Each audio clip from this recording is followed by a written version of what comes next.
আসসালামু আলাইকুম।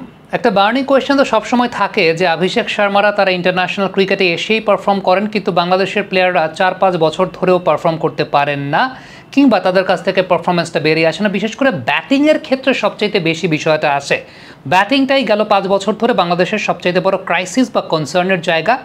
ইন্ডিয়া টিমের অ্যানালিস্ট দেবরাজ রাউত বাংলাদেশে এসেছিলেন আমাদের আমন্ত্রণে, এবং তখন আমার সঙ্গে কথাও হয়েছিল। তার একটা ছোট্ট সাক্ষাৎকার নিয়েছিলাম যে আসলে কেন ইন্ডিয়ান প্লেয়াররা এসেই পারফর্ম করেন এবং বাংলাদেশের প্লেয়াররা 4-5 বছর আসার পরও তারা পারফর্ম করতে পারেন না, পেছনের কারণটাকে শুনে আসবো। We are seeing our Bangladeshi cricketers, they're dominating the under-19 level, but after that it takes a bit of time for them to get set in. So what is the secret of Indian cricket, that the modern day Indian cricketers are coming into the international side and straight away they're smashing the ball out of the park in the very first day? I think it's a combination of a few factors. I think the infrastructure that India has, plus the volume of cricket that these individuals play. I think even before reaching the India under-19 level, the amount of cricket that they have played, the amount of practice time that they have given to this game, that plays a big factor. Where for example, suppose an under-19 cricketer has never faced a delivery 140, 145 plus. If you pick him on his performance and straight away put him into the international arena, and suddenly he's facing 145, 150, right? So that change, that is something new which he hasn't experienced before. That could land him in trouble. He might play well, but the percentage would reduce.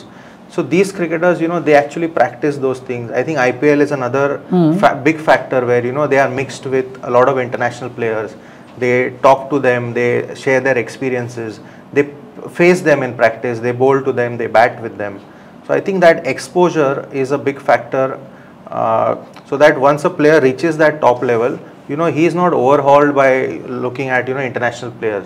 He has already played with them, or he knows that okay, I play for one team, he plays for another team. So that that distance between the under-19 level and the national level, international level, that kind of gets reduced. That's the reason they are easily able to pick up from where they left from under-19. They easily perform at that level because it's just the sheer amount of volume that they have already faced.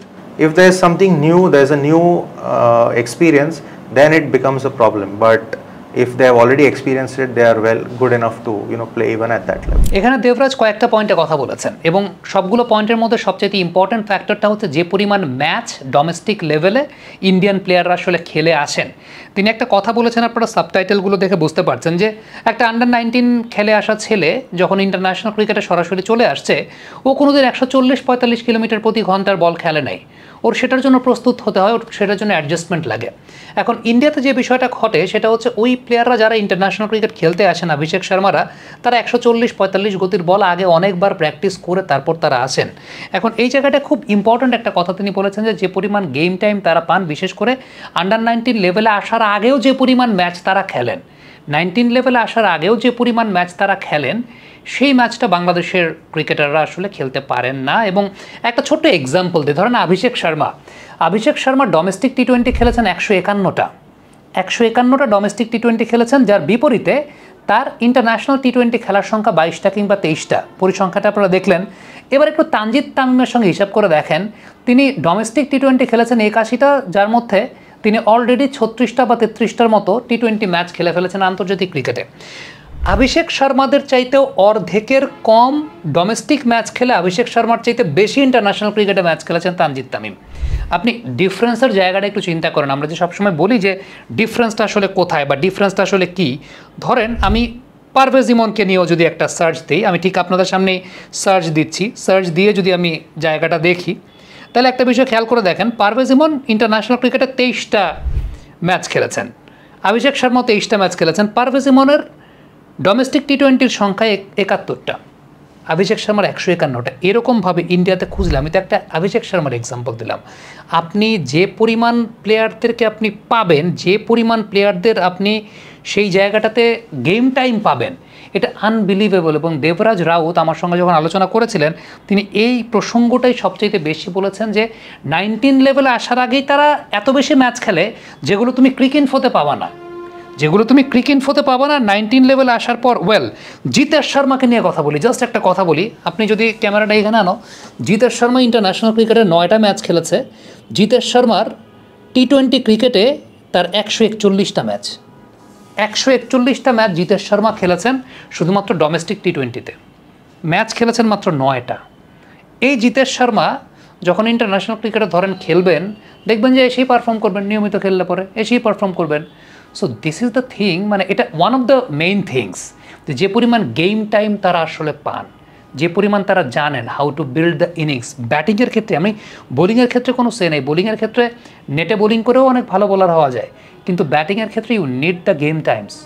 ব্যাটিংয়ের ক্ষেত্রে আপনার individual skill থেকে শুরু করে আপনার game টাইমটা খুব important. যেই গেম টাইমটা আমাদের বাংলাদেশে আসলে ওই জায়গাটায়, আমি জানি না যে আসলে ওই জায়গাটায় আমরা চিন্তা কখনোই আমাদের ওইভাবে হয় না। এখন ইন রিসেন্ট টাইমসে হচ্ছে, বুলবুল ভাই আসার পর আমরা বেশ কয়েকটা জিনিস দেখেছি। NCL টি20 তো ফারুক ভাইয়ের সময় থেকে শুরু হয়েছে, দেন চট্টগ্রামের ওই জায়গাটায় আমরা কিছু বিভাগীয় লিগও দেখতে পাচ্ছি, কিন্তু এগুলো সঞ্জু স্যামসন ইন্ডিয়া টিমে নিয়মিত না। আমি দেখতে 309টা ডোমেস্টিক টি20 ম্যাচ খেলেছেন, 309টা ডোমেস্টিক টি20 ম্যাচ। জাস্ট ইম্যাজিন মানে কি পার্থক্যের জায়গাটা কোথায় হয়।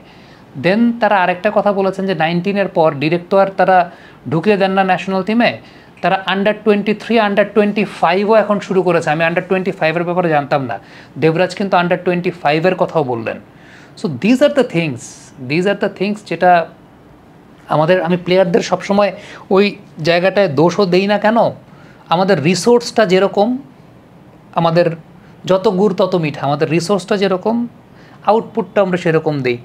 আমাদের সাকিব ভাই, তামিম ভাই, মুশফিক ভাইরা একটা বড় সময় তারা খেলার পরে তারা দেন ওই জায়গাটায় সাকসেসফুল হয়েছেন বা একটা কন্টিনিউটি আমরা দেখতে পেয়েছি।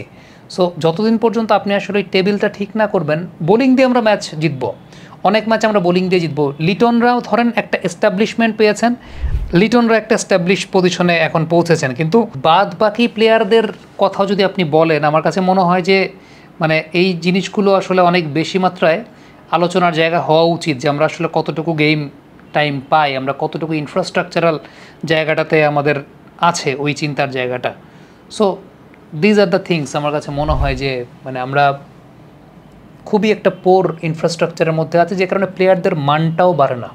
প্লেয়ারদের, এটা তো জাস্ট একটা সিম্পল এক্সাম্পল দিলাম। ইন্ডিয়াতে তাদের সেন্টার অফ এক্সিলেন্স আছে, ওই যে ইউবরাজ সিং, অভিষেক শর্মাদেরকে নিয়ে যে কাজ করেছেন, সন্ধ্যার পরে তারা ভিডিও অ্যানালাইসিস করতেন। আমি এর আগে একটা ভিডিওতে আপনাদেরকে বলেছি, তাদের যে সেন্টার অফ এক্সিলেন্স আছে, তাদের যে প্রত্যেকটা রাজ্যভিত্তিক যে পরিমাণ কোচিং মেথডটাকে ডেভেলপ করা হয়েছে, তাদের যে পরিমাণ লজিস্টিক্সের জায়গা আছে, ওই জায়গা থেকে চিন্তা করলে আমাদের একটা টপ লেভেলের প্লেয়ার যখন ধরেন রংপুরে গেছে, রংপুরের কোনো প্লেয়ার যখন রংপুরে যায়, হাই পারফরমেন্স কোনো কোচ নাই তাকে ট্রেন আপ করার জন্য, ওই জায়গায় তার জন্য কোনো হাই পারফরমেন্স কোচ নেই। ইন রিসেন্ট টাইমসে বুলবুল ভাই 30 জনকে লেভেল 3 কোচিং কোর্স করিয়েছেন। সো এগুলো এখন হচ্ছে, কিন্তু এগুলোর এখনকার আউটকাম এখন আমি পাবো না, নগদে আমি পাবো না, হয়তো বা 3-4-5 বছর পরে পাবো। সো আলটিমেটলি বিষয়টা হচ্ছে খুব ডিফিকাল্ট, এবং বাস্তবতার জায়গা চিন্তা করলে অন্যান্য দেশ যে পরিমাণ এগিয়ে গেছে, তার সঙ্গে পাল্লা দিতে চাইলে আমাদের বোলারদের কল্যাণেই আমরা যা আসলে পাল্লা দিই, সত্যি কথা বলতে খুবই ডিসঅ্যাপয়েন্টিং।